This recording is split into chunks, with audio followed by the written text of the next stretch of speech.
شروع اللہ کے نام سے جو بڑا مہربان اور نہایت رحم کرنے والا ہے۔ قیامت کا دن حق ہے، خواہ کوئی مانے یا نہ مانے۔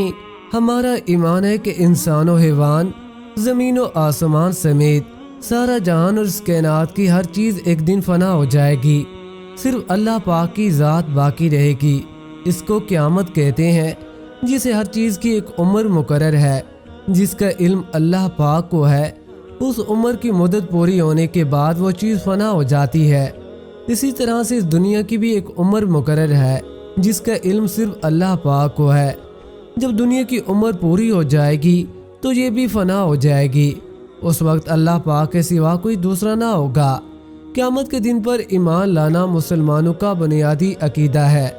سورہ مومن میں اللہ پاک ارشاد فرماتے ہیں، بے شک قیامت ضرور آنے والی ہے، اس میں کوئی شک نہیں، لیکن اکثر لوگ نہیں مانتے۔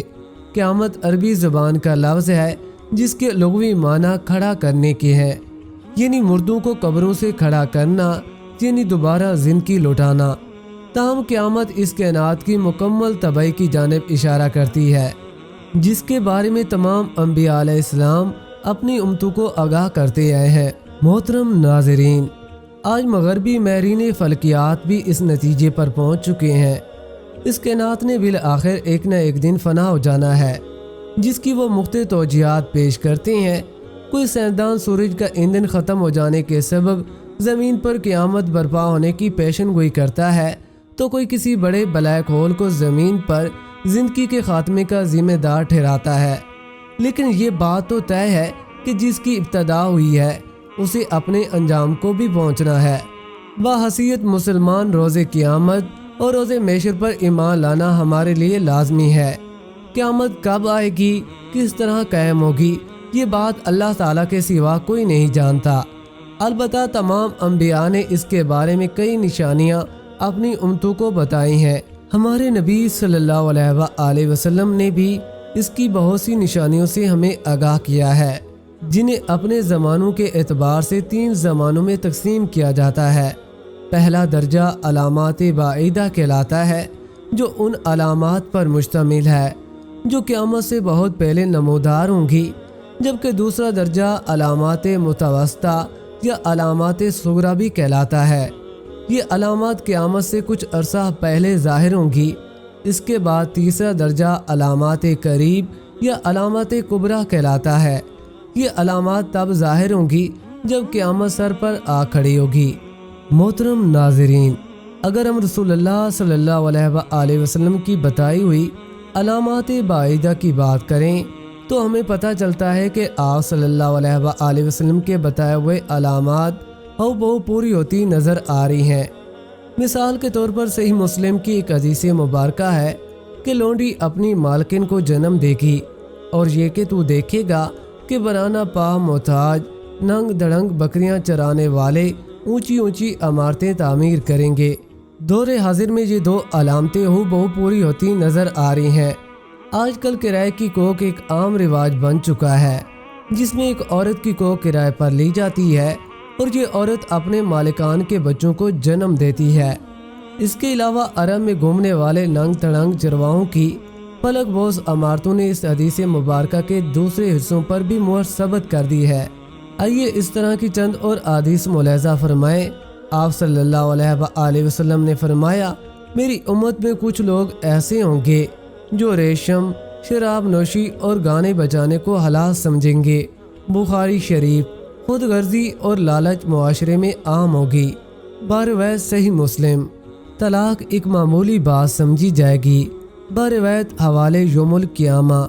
جنسی بے راہ روی عام ہوگی۔ بارویت بخاری شریف۔ جب قیامت برپا ہوگی تو زناکاری لوگوں کا معمول ہوگی۔ بارویت کتاب الفتن۔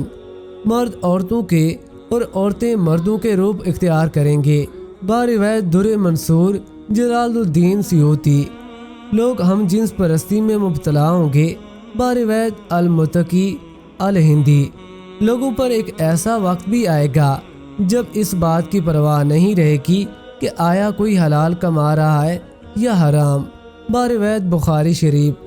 حضرت انس رضی اللہ تعالیٰ عنہ سے روایت ہے کہ حضرت محمد صلی اللہ علیہ وآلہ وسلم نے فرمایا قیامت تب تک قائم نہ ہوگی جب تک زمانے آپس میں قریب نہ ہو جائیں۔ بس سال مہینے کے برابر ہو جائے گا اور مہینہ ہفتے کے برابر، ہفتہ دن کے برابر، دن گھنٹے کے برابر اور گھنٹہ ایک چنگاری کی طرح جو چمک کر بجھ جائے۔ بروایت ترمذی شریف۔ آج دنیا کا ہر آدمی وقت کی کمی اور اس کے جلدی گزر جانے کی شکایت کرتا ہے، جو قیامت کی اس علامت کے پورا ہو جانے کی ایک واضح دلیل ہے۔ اس کے علاوہ نبی صلی اللہ علیہ وآلہ وسلم نے دنیا میں آنے والے آخری رمضان المبارک کے بارے میں بھی واضح نشاندہی فرمائی ہے۔ یہ رمضان المبارک طریقے انسانی میں آنے والا آخری رمضان ہوگا، جس کے بعد یہ پاک اور بابرکت مہینہ کبھی نہیں آئے گا، اور اس کے بعد یہ زمین اور اس کے اوپر بسنے والی مخلوقات ایک سال کے اندر ختم ہو جائے گی۔ کتاب الفتن میں حضرت نعیم بن حماد رضی اللہ تعالیٰ عنہ سے روایت ہے کہ حضور نبی کریم صلی اللہ علیہ وآلہ وسلم نے بیان فرمایا، قیامت سے قبل ایک رمضان ایسا بھی آئے گا جس میں عوام الناس کو ایک زوردار آواز سنائی دے گی۔ یہ آواز اس قدر خوفناک اور زوردار ہوگی کہ جسے سن کر انسانوں سمیت دیگر مخلوقات سہم جائیں گی اور اس کھوج میں پڑ جائیں گی یہ آواز کیسی تھی اور کہاں سے آئی، لیکن کوئی بھی اس آواز کی کھوج نہ لگا سکے گا۔ سن لو، جس رمضان المبارک میں ایسی آواز سنائی دے جس کی کھوج نہ لگائی جا سکے، تو اس کے بعد ایک سال کا رزق اپنے گھر میں جمع کر لینا، کیونکہ اس کے بعد دنیا سے رزق اٹھا دیا جائے گا اور لوگ بھوکے رہیں گے۔ محترم ناظرین، قیامت کا آنا ایک یقینی امر ہے، اور ہم مسلمان اس بات پر یقین رکھتے ہیں کہ یہ کائنات اللہ تعالیٰ نے خاص مقصد کے تحت قائم کی ہے اور انسان کو اشرف المخلوقات بنا کر بھیجا تاکہ وہ اچھے اعمال بجا لائے۔ یہ بات سائنسی نظریات کے مطابق یوں ہی اور اتفاق سے وجود میں نہیں آ گئی، پھر ان اچھے اعمال کی جزا کے لیے اور برے اعمال کی سزا کے لیے ایک یوم حساب ہونا بھی لازم ہے۔ تو پھر کیا انسانوں کو اس دنیا میں بھیج دیا جاتا اور وہ اچھے اعمال کرتے اور جو برے اعمال کرتے تو انہیں ان کی جزا و سزا سے محروم کر دیا جائے؟ یقیناً نہیں، چونکہ یہ دنیا امتحان گاہ بنائی گئی ہے، اس لیے یہ ممکن نہیں کہ رزلٹ کا اعلان کمرہ امتحان میں ہی کر دیا جائے۔ قرآن پاک میں ارشاد باری تعالیٰ ہے، روئے زمین پر جو کچھ ہے ہم نے اسے زمین کی رونق کے باعث بنایا ہے کہ ہم انہیں آزما لیں کہ ان میں کون نیک اعمال کرنے والا ہے۔ اس پر جو کچھ ہے ہم اسے ایک ہمار صاف میدان کر ڈالنے والے ہیں۔ جب آسمان پھٹ جائے گا اور اپنے رب کے حکم پر کان لگائے گا، جب سورج لپیٹ لیا جائے گا اور جب تارے بے نور ہو جائیں گے، میں قسم کھاتا ہوں قیامت کے دن کی۔ یہ آیت اور اس طرح کی اور بے شمار آیات قیامت کے وقوع پذیر ہونے پر دلالت کرتی ہیں۔ ایسا نہیں ہے کہ انسان دنیا میں آیا، اپنی من مانیاں کرے اور بس ختم، کوئی باز پرس نہ ہو۔ نہیں، یہ بات مشرکین مکہ بھی کیا کرتے تھے کہ جب ہم مر جانے کے بعد مٹی اور ریزہ ریزہ ہو جائیں گے تو اس کے بعد اثر نو پیدا کیے جائیں گے۔ سورہ بنی اسرائیل میں اللہ تعالیٰ نے ارشاد فرمایا، ہاں، خواہ پتھر یا لکڑی یا تمہارے خیال میں اس سے بھی کوئی سخت چیز ہو جاؤ۔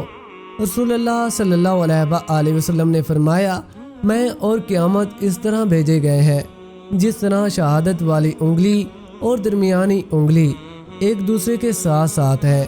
بروایت صحیح بخاری، یعنی آپ صلی اللہ علیہ وآلہ وسلم خاتم النبیین ہے، مسلمان آخری امت، اور اس کے بعد قیامت کا وقت قریب ہی قریب ہے۔ سورہ الانبیاء میں اللہ تعالیٰ ارشاد فرماتے ہیں، لوگوں کے حساب کا وقت قریب آ گیا ہے اور وہ غفلت میں منہ موڑے ہوئے ہیں۔ اسی طرح سورہ الاحزاب میں اللہ تعالیٰ ارشاد فرماتے ہیں، اور وہ آپ سے قیامت کے بارے میں پوچھتے ہیں، آپ صلی اللہ علیہ وآلہ وسلم فرما دیجئے کہ اس کا علم اللہ ہی کو ہے، اور آپ کو کیا خبر؟ ممکن ہے کہ وہ بہت ہی قریب ہو، لیکن قیامت سے پہلے ان نشانیوں اور علامات کے ظاہر ہونے میں کوئی شک نہیں جو آپ صلی اللہ علیہ وآلہ وسلم نے اپنی زبان اقدس سے ہمیں بتائی ہیں۔ حضرت ابو ہریرہ رضی اللہ تعالیٰ عنہ سے روایت ہے کہ رسول اللہ صلی اللہ علیہ وآلہ وسلم نے فرمایا، ان فتنوں سے پہلے جلدی جلدی نیک کام کر لو جو اندھیری رات کے ٹکڑوں کی طرح ہوں گے۔ آدمی صبح مومن ہوگا اور شام میں کافر، یا شام میں مومن ہوگا اور صبح میں کافر، اور انسان دنیاوی ساز و سامان کے بدلے میں اپنا دین فروخت کر دے گا۔ محترم ناظرین، یہ بات آج عیاں ہے کہ لوگ دنیاوی مال و دولت کے پیچھے ہر بال لوٹا دینے پر آمادہ ہے، اور ان کے ہر کام کا محور اور مرکز دنیاوی ساز و سامان ہی ہوتا ہے۔ جس معاملے میں بھی دیکھ لیا جائے، اکثریت کا یہی حال ہے۔ رسول اللہ صلی اللہ علیہ وآلہ وسلم نے فرمایا، ہر امت کے لیے ایک فتنہ ہے، اور میری امت کا فتنہ مال ہے۔ اسی طرح رسول اللہ صلی اللہ علیہ وآلہ وسلم نے فرمایا، اگر ابن آدم کے پاس مال کی 2 وادیاں ہوں تو وہ تیسری کا خواہش مند ہوگا۔ آئیے اللہ عز و جل سے دعا کرتے ہیں کہ ہمیں موت سے پہلے موت کی اور روز قیامت میں پوچھے جانے والے سوالات و جوابات کی تیاری کرنے کی طاقت اور توفیق عطا فرمائے، ہمارا خاتمہ بالایمان فرمائے، آمین یا رب العالمین۔